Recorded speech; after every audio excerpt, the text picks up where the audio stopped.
Welcome to another episode of The Worthy Physician. I'm your host, Dr. Sapna Shah-Haque, reigniting your humanity and passion for medicine.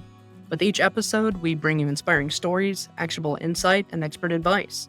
Get ready for another engaging conversation that could change the way you think and live. As a physician, your income is your greatest asset.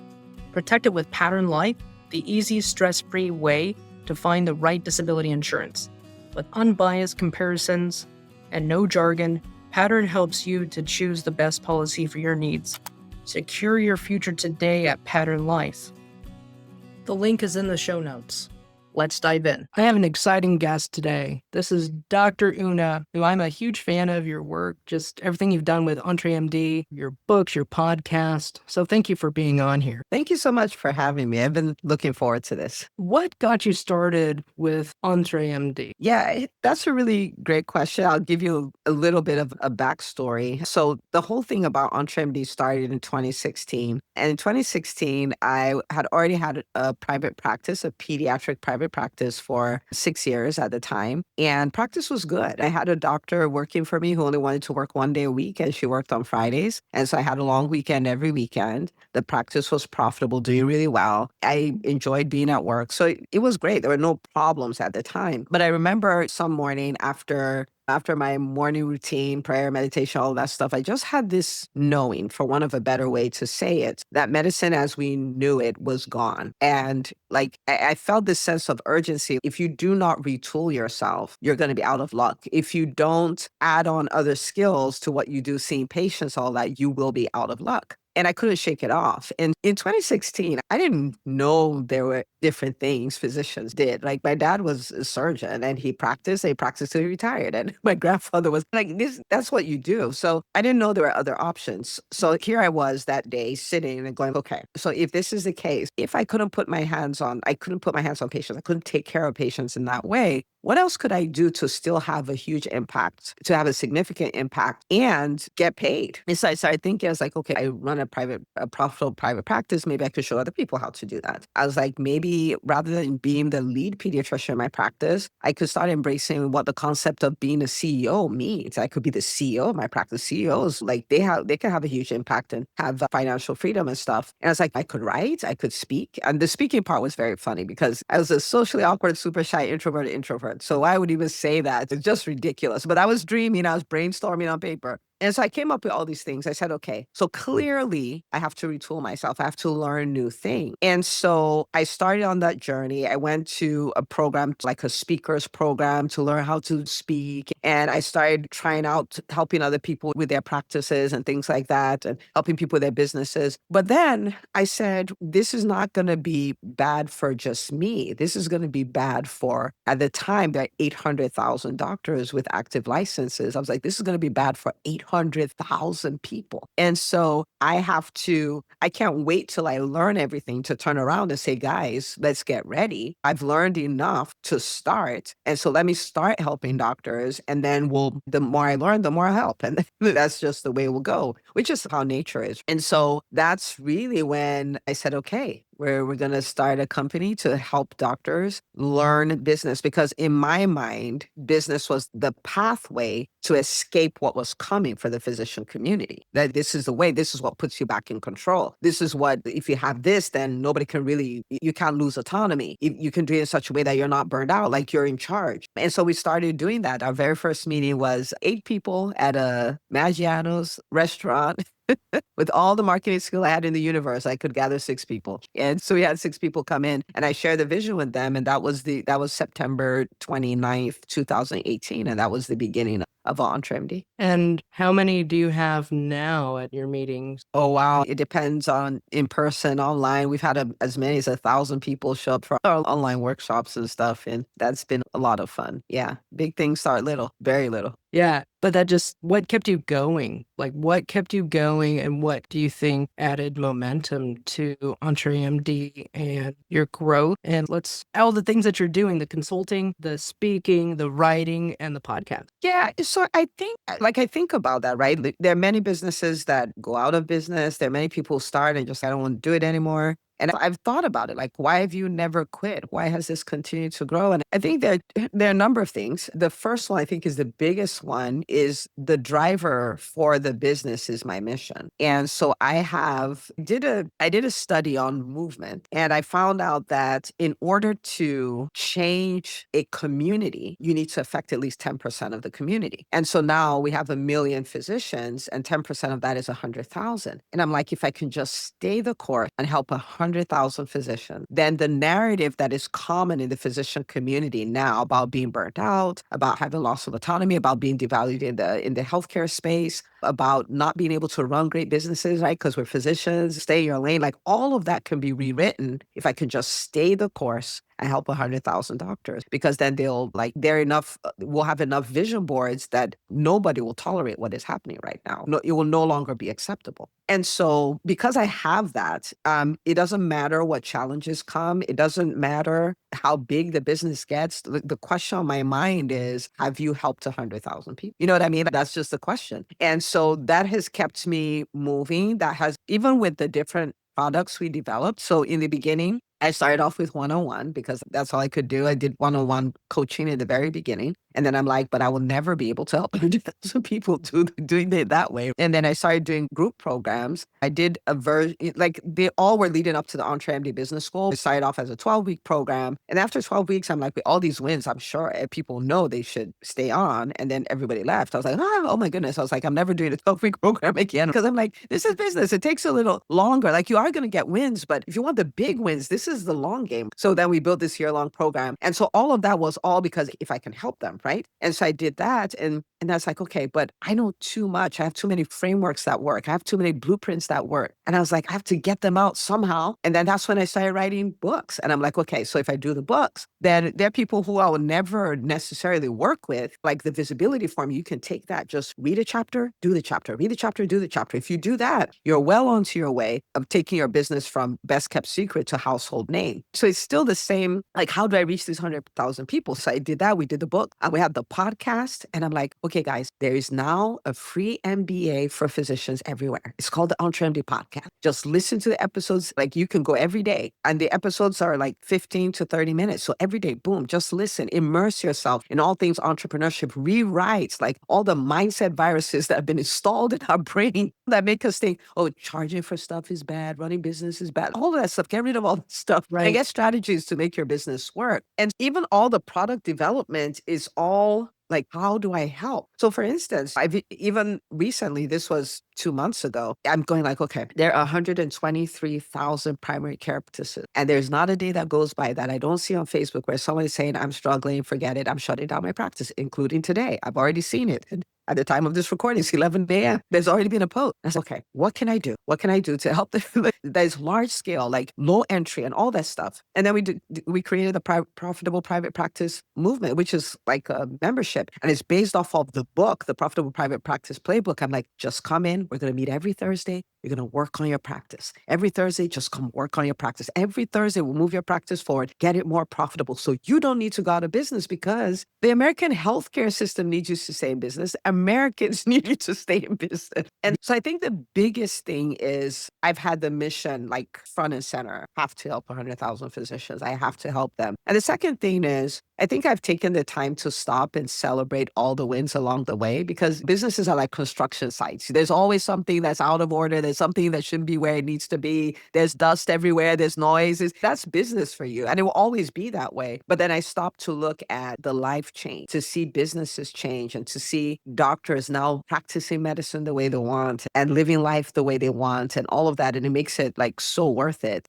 So I look at that constantly. I look at that a lot and then celebrate that. And I'm like, okay, we're making progress. Let's keep going. Yeah. So if someone can take what they do and let the mission lead. Now, when I say that, I don't mean we don't use good business principles, and I don't mean we don't make money, because if we don't make, like, disrespect for making money is what got us here. You know what I mean? So Yes. It's not about not making money, but it's about who's the primary driver. Money is not enough of a driver to make you go through the challenges of business, because business is challenging, but the mission is, right? So I think those have been the biggest things for me. Thank you for that. And thank you for mentioning that money is not bad, but it cannot be your mission. physician, and business is hard. But to the physicians listening, think about what you went through to get into medical school, go through medical school and residency, and then work in the American healthcare system. So don't say that you can't do hard things. How does a physician make that mindset switch? Because it seems to take time. It doesn't seem to be a paradigm shift that is going to happen overnight. Not overnight at all. At all. But I think the worst, or not worst, the mindset that limits physicians the most is the opposite of the growth mindset. Because we have one of the best educations in the world. It took us over a decade to become who we are and all of these things. And so it's like I've paid my dues, I've arrived, and I do good service so the people should come. That is the most destructive mindset, right? And so when we think about learning new things, we're like, I'm not doing that. I've paid my dues, I've learned, right? When we think about marketing or selling or whatever, like I don't do that. I do good medicine and the money follows. So that thought process right there, I think is the greatest mindset virus, because if you're willing to learn, if you can approach entrepreneurship as a beginner, which we can be at level 2000 as physicians, but when you come to entrepreneurship, you start from the ground. You're at zero. And so deciding, I'm going to start a business, but I'm not going to market. I'm just have a bit, but I'm not going to sell. I have a business, but I'm not going to lead a team. I don't do people. Like, this is not a buffet. Like, we don't get to choose. Right, This is a right. sport. It's an economic sport with rules. And so when we come in with, I know what I'm doing and nobody can tell me what to do and I will do this and I won't do that, it makes the journey so painful because the business will not work. The team will not work. The money will not work. The burnouts will show up. It's like a disaster. But if we can approach it with, I am a great clinician and I'm going to do the work to become a savvy entrepreneur, then yes, see, the change doesn't happen overnight, but the biggest change has been made. And so everything else can fall into place. So you're not arguing about marketing. Instead, you're saying, how can I do this? How can I do this in a way that's authentic to me? How can I do this professionally? How can I do this in a way that's classy? Like, how can I do that? Selling is not bad. Selling is literally leading someone who has a problem to the solution. That's it. That's all selling is. And so you embrace that. You embrace building team. You admit what you don't know and you learn it. I think if a physician can find themselves there, the journey becomes so much easier. It's the resistance that is so painful. And I've watched doctors hold on to that mindset, lose hundreds of thousands of dollars. And I'm like, yeah, we're a beginner with business. And in entrepreneurship, I've had the privilege of being in rooms with people all the way from startup to running $500 million companies. And I will tell you, the more successful they are, the more of a beginner's mindset they have. So when they see new things, they don't say, I don't need that. After I have a $500 million company, I don't need to do that. They ask questions like, how did you do that? How did you pull that off? What is the rationale behind this? Why did you do this instead of that? They're so humble. They have such a beginner's mindset. The people who resist learning new things the most are usually the people who are least successful, right? So we can mirror those who are ultra successful, but that shift right there, I'm level 2000 as a physician, but I'm a beginner as an entrepreneur. It's not a bad thing. It's not like a demotion. It doesn't mean you suck, but that's where the ultra successful live. They live as beginner. Think about how quickly the world is changing with AI and the fact that AI is changing so quickly that it's disrupting itself. You know what I mean? Like, Yeah, how quickly it's exactly. changing. So when you have a mindset of, I know what I'm doing, that is dangerous. Things are changing too quickly for us not to be curious, for us not to have a bigger beginner's mindset, for us not to be willing to learn new things. If we put ourselves in that position, the journey is not as long and it's definitely not as painful or as expensive. Yeah. You're right. The way we approached medicine, very curious, take that mindset and put it over in another area. Okay, arrival fallacy does not, it's exactly that. It's a fallacy. Let's embrace the lifelong learning, but now let's switch gears. And while we're keeping it in cruise control and with some minor shifts in medicine, now let's bring in another skill set that'll bring us to the next level. And I love what you said about, yes, selling is bringing an individual with a problem to a solution. And we do a lot of that in the exam room with our patients, like with coming up with treatments. This is taking that same dialogue and just placing it in another bucket. I love that. I love your version. I'm gonna go with that. I'll give you credit. Fair. And the worthy physician, this has been at a snail's pace, but again, it's still moving. We're still moving forward, still having that mission. Now, you said that you were an introvert. How did you come out of your shell in order to be okay with being in front of a camera and being heard on multiple platforms? Like that must have taken a lot of interpersonal, like inner reflection or inner work. Yeah, so I'm an introvert. I love my peace and quiet. I'm a homebody. I'm all of those things. But I think the starting point of a shift for me was redefining what it meant to be an introvert, right? Oh, So what I thought was if I'm an introvert, it means I'm shy and I can never dominate on stage. I'm not the kind of person who will network. I'm not like, that's just not me. I'm a behind the scenes quiet person. And then I found out that speaking is not a personality type, it's a skill. Networking is a skill. Like people who network understand when you come into the room, like if you go to an event, you're sitting towards the front, you're making eye contact with the people who are speaking, the influential people. You show up to people, you shake their hands, introduce yourself, ask them if this is your first time here. Like those things can be learned. It's not a personality type, it's not a gift. So networking is a skill. Speaking has an actual framework, it's a skill. And an introvert, so that's on one side. And on the other side, an introvert is an introvert will recharge in solitude. So social circumstances are not necessarily charged, like they can enjoy it, but it's draining and they recharge in solitude, their walks, their long showers, all of those things. And an extrovert is energized in social circumstances. So that's the opposite. And so for me, I redefined all of that. So what that means is I learned the skill of speaking. I learned the skill of networking. I learned those skills. And I no longer allowed myself to say, I'm an introvert, so I can't speak. I'm an introvert, so I can't network. So I started putting myself in those situations to practice the skill. Now, does that mean because I had that thought that I was no longer nervous? I was, but I didn't let being nervous stop me anymore because me not being able to do it's a lie. I can't, right? So even when I started speaking and stuff like that, I was nervous. I was like, oh man, how can I put my face on the World Wide Web? I can't take it back. And I'm showing up live, so I can't even turn around and erase what I said. This is crazy. And I literally decided, okay, enough of this nonsense. So I took my cell phone, put on a Facebook Live. I said, hey guys, my name is Dr. Una. Now,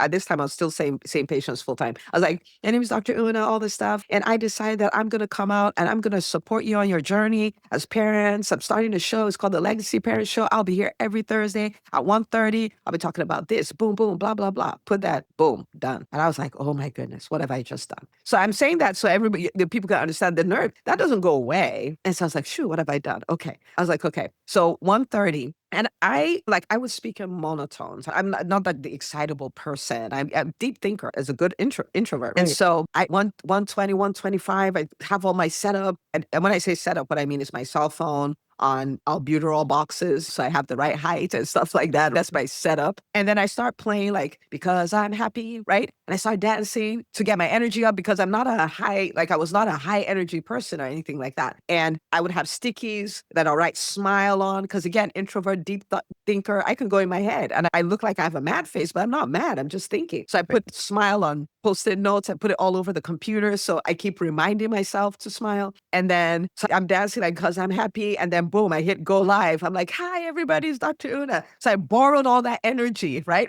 From singing and dancing and from my smile things on my computer, but then I showed up every Thursday. And then what happened? Every Thursday I got better. Every Thursday I got better. I was still nervous. I was still like holding my breath, but the more I did, the better I got at it. So it's redefining that and then putting in the reps. And so then I also respected that if I was at an event or I did networking, all of those things, I'm very clear that this is a draining activity. And so when I'm done, I go take a walk by myself. I'm intentional because I'm like, okay, let's go recharge. Okay, because go take a long shower, go disappear in a book or whatever, because that's how I recharge. So I redefined it and started putting in the reps, and I put in a lot of reps. So I'll go live every week, and wow, on my YouTube channel, I probably have thousands of videos. I started doing master classes and all these things. And sometimes people run away from not being able to do things perfectly, but there's no way to do things better. You can never do it perfectly, but there's no way to do things better if you don't do them. And I'm okay to struggle to do something because I'm like, if I struggle now, I could struggle less the next time and struggle the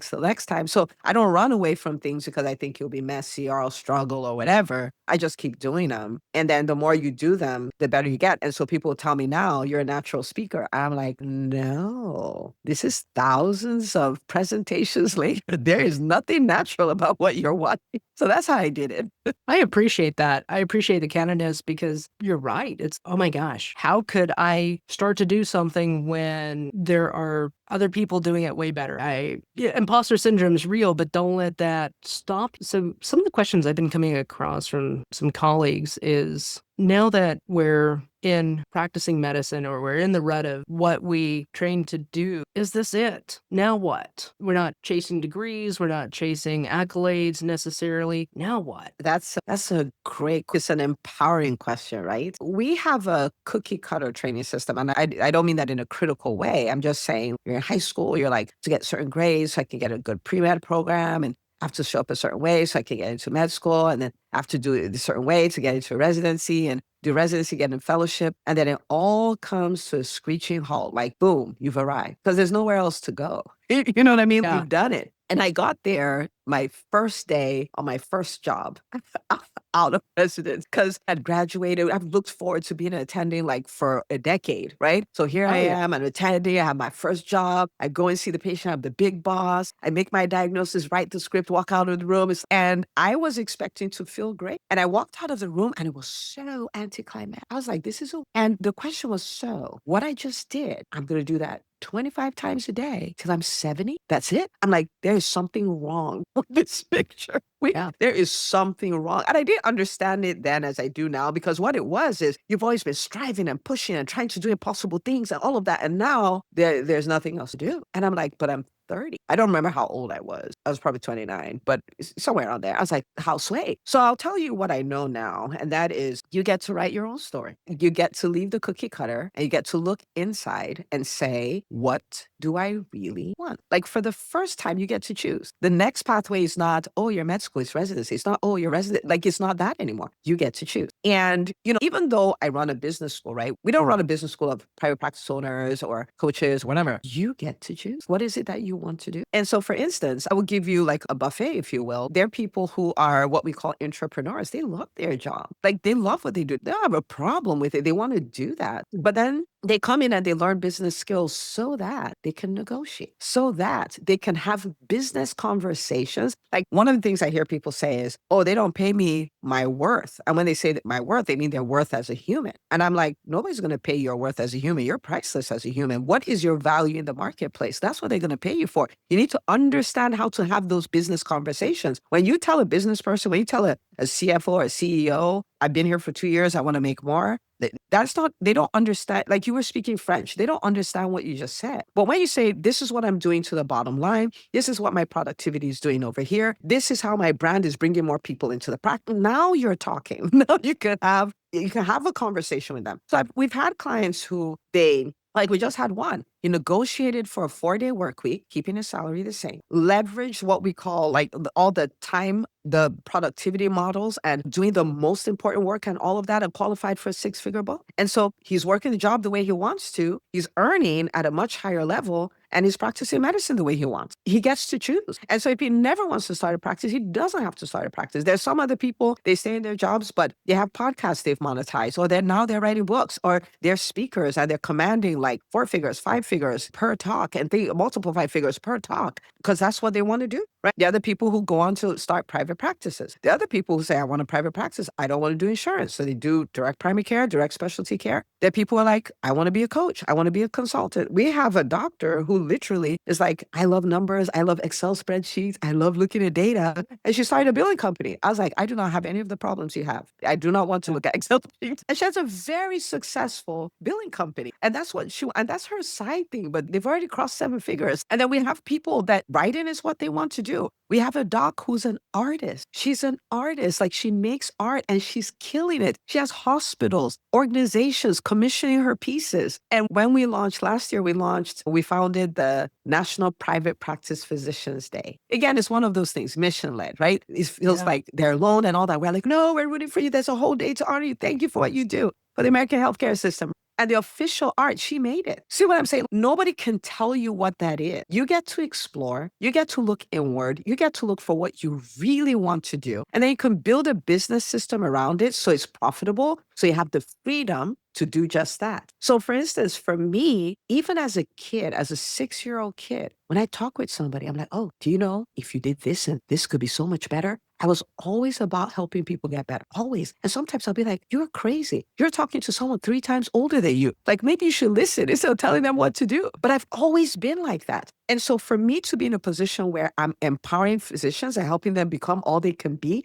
I'm like a kid in a candy store. Like, I'm living my best life. I'm doing what I want to do. So that question, I would then throw it back and say, what does a person want to do? What do you want to do? What is it you want to do? Because your medical degree opens so many doors, your connections open so many doors. All that is missing is a business system. So you know how to monetize what it is you want to do, so you're free to do it. You know what I mean? So it's like our options are literally limitless. We can do whatever. We really can. Thank you for that. And I sincerely thank you from the bottom of my heart for saying that, because it's so many times that, again, with the training, with going through all these hoops and now saying, now what? We have lost the vision that we get to choose. We chose medicine. We chose to jump through all those hoops. And now we get to create those. Nobody has to tell us that you got to go for more training or you have to go for the next sub-fellowship. With one of the biggest things, though, that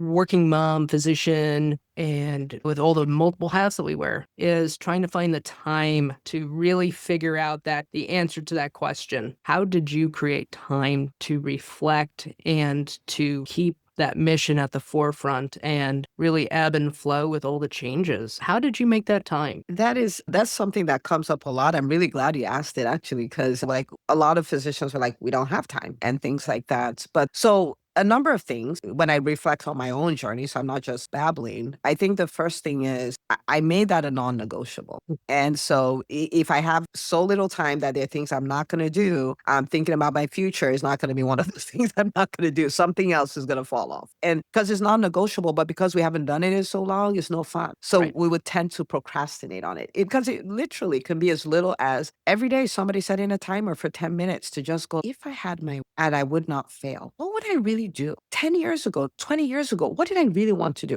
What made me decide to go into medicine? What was the vision I had on the other side? Because for many people, the lives we're living now, that was not the vision. There was a vision. What was the vision of what life would look like on the other side? As simple as a 10-minute timer, you would make so much progress. And the more you do it, the more you love it. The more you do it, the more possible it will seem. The more you do it, the more you expand time to do it. So the first is just doing it, like literally just doing it. That's the first thing. The second thing is I'm a big fan of doctors creating time for themselves. And one of the biggest things is delegation. I struggled so bad with that because I'm like, no, in my life, there's nothing I'm doing now that anybody can do. It is always a lie. That is never true, ever true. And so it's beginning that process. One of the gifts we have is our earning capacity. Now we might say, oh, we're not being paid what we're worth and all that. That's true. But also it's also true that we earn more than most people. And I think that your earning capacity, one of the reasons you have it is so you can buy the time of other people. See, if I have 8 hours in my working day and I can buy 8 hours from somebody else, I now have 16 hours in my working day, right? If I can then hire 10 people, I have 80 more hours plus my 8 hours. That's 88 hours for this one life, right? And so sometimes we feel I would rather do it than pay somebody. And I'm like, okay, but let's do the math though, because the math doesn't math here. And so if you insist on spending 3 hours over the weekend doing laundry and your hourly rate is $250, you spent $750 on laundry. So the question is, would you ever pay somebody $750 to do that pile of laundry? And the answer to that question is no. So why not pay the neighborhood kid $20 an hour to come do your laundry? They will be so excited because they have $60. And you'll be so excited because you got 3 hours back. That is called a win-win situation. Yeah. And so how can we have time for laundry and not have time to design a masterpiece life? How can we have 4 hours to clean our house and not have 1 hour to sit down and create our masterpiece life? And the truth of the matter is, for many people, there are actually people in your world that would do many things for you for free. They've even been asking you. They've been offering you. They've been telling you, I could do this, I could do that. You're like, no, because I don't want to bother anybody. That's not the way the world works. The world works by give and take. Like maybe you're here, you have a lot of people you mentor. The people I mentor, I create win-win situations. I will mentor you and you'll get some things off my plate. It's called a win-win situation. Otherwise, it's a parasitic relationship because only one person is gaining. Would I empower people to make parasitic relationships? That's not cool. We did biology. That's not cool. Yeah, exactly. That's not cool. And so once we do that, we find out that we can recover 10 hours a week, 15 hours a week. And now all of a sudden, you have time to think of your preferred future. You have time to acquire the skills for your preferred future. You have time to start taking action on your preferred future. So we have time, but we haven't quite understood how to harness all the time we have. And so one is that it's a non-negotiable, like starting today, set a 10-minute timer. Everybody has 10 minutes. We spend more than 10 minutes reading comments on somebody's post on Facebook. Okay. So we all have more than 10 minutes. We can start, right? But the second thing is we need to look at is think of yourself. I'm the CEO of my personal brand. Even if you don't have a business, like you're CEO of a business if you have that, but I'm a CEO of my personal brand. I'm a CEO of Dr. Me Incorporated. What CEO works by themselves? Nobody. They have a team. You need a team. I have a home team. I have business teams. Every business I have a team. Like I'm always looking for how to acquire more people's time. Like, because I have big missions. This is one organization. I run multiple organizations. I'll take all the time I can get, you know? And so with our genius and our expertise and our mission and our passion for people, if we build a team around that, wow, the shifts and transformations we can create in our world would just be nuts. But we have time. The concept of we don't have time is not true. We've been sold it for so long. It's not true. We can shift that in 3 days. Yeah. We can shift that in 3 days and it'd be completely different where you go, is it okay that I have this much free time?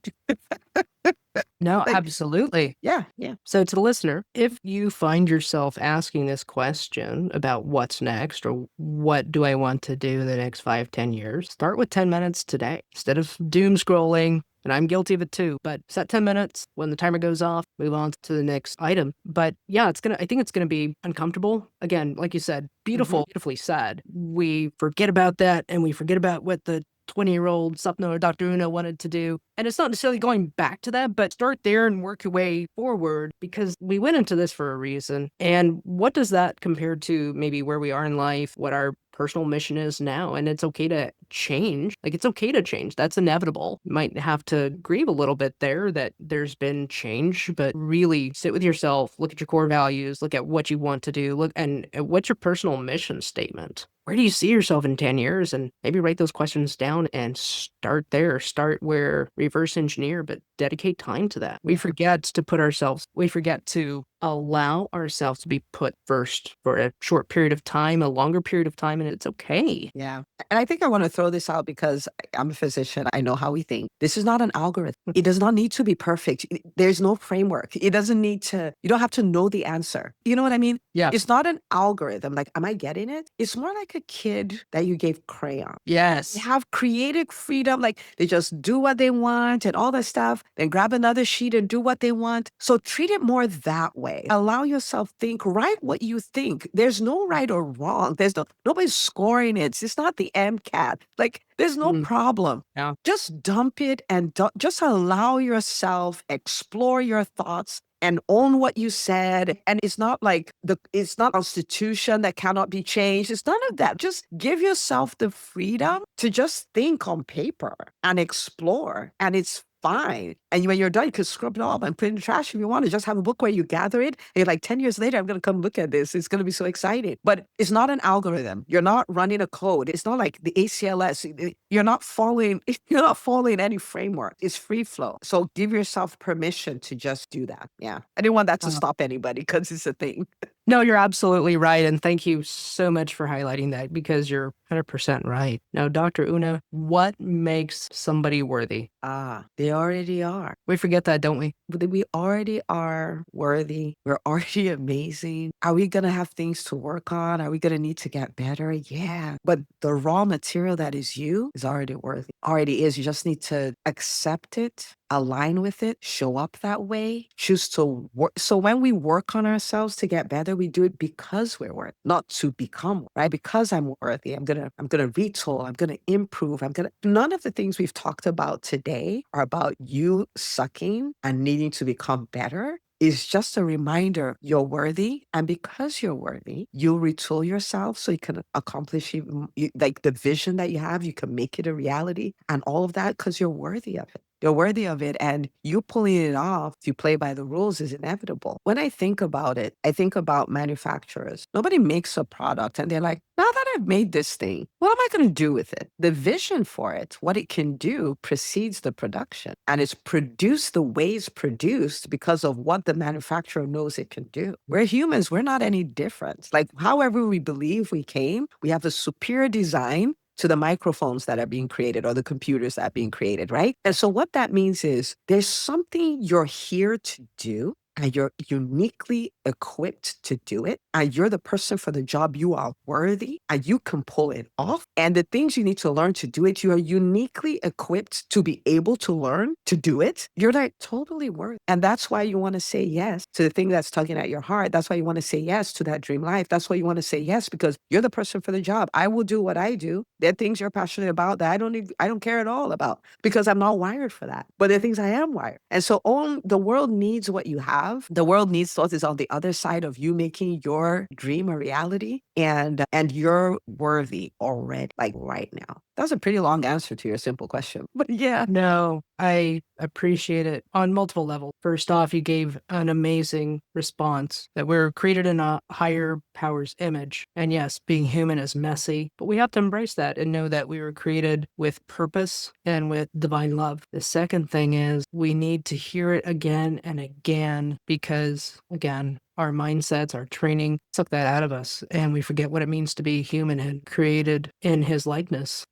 And we just forget that. So thank you. How can the listeners reach out to you, interact with you? And I really like the audiobook, the EntreMD method. I would highly recommend the listeners to get a copy physically or even audiobook for busy moms like myself. But I love the way that you outlined it. So how can we get all things Dr. Una and EntreMD? First of all, thank you for getting a copy, and thank you for your kind words about the book. I'm grateful you enjoyed reading it. So I'm going to put it this way. So we have a free MBA for all physicians. It's called the EntreMD podcast. So you're already listening on a podcast platform. So just look for that. So ENTREMD, and just listen every day. Immerse yourself in all things physician entrepreneurship, displace the mindset viruses with a new way of thinking and stuff, and strategies and all of that. And that's free. That's available to everyone, everybody. We have what we call our $15 MBAs, which is our books. And so like the EntreMD method book that Dr. Sapna just talked about, and we have the visibility formula, especially if you're like, I can't find the patients or clients that I want in my business, or I can't build visibility. It's perfect. And then we have the profitable private playbook list, and that's for every private practice owner. It will transform your practice. And so all of those you can get on our website is entremd.com. And that's the $15 MBA. And then for those of you who are like, you're like, I'm gung-ho, I do want to set the stage to build a profitable 6, 7, or multiple 7-figure business, then you want to come into the EntreMD Business School. And that's where the full immersion takes place. And it's just a magical place. And you can find that at entremd.com as well. The information about the business school is there, and you can come join us. It's a fun place to be. So the reason why I say that is there's a place for every physician, and whatever you don't, not retool yourself. The healthcare space is changing so rapidly. Like it was changing rapidly before. Now it's just like gangbusters, and we can see all the things that are happening. Nobody's coming to save us, and we have to equip ourselves. So be ready for the even bigger transformation, the bigger shift that's coming. So whatever you do, pick one thing. If it's a podcast, do that. If it's a book, do that. If you already run a business and you're struggling, it's more expensive to struggle than it is to come join the EntreMD Business School. Come join the school. Yeah. And again, it's about leading individuals to solutions. So pick your solution. Yeah. Dr. Una, thank you so much. And these links will be in the show notes. Again, just thank you for everything that you're doing. And I'm a huge fan of your work. Thank you so much for having me. And thank you for what you're doing for physicians. I'm so grateful you have this podcast and everything you're doing with your brand. It's amazing. Thank you. Thanks for tuning in to another episode from the Worthy Physician Podcast. If you enjoyed this episode, be sure to subscribe, leave a review, and share it with someone who'd love it too. Don't forget to follow us on YouTube, LinkedIn, Instagram for more updates and insights. Until next time, keep inspiring, learning, growing, and living your best life.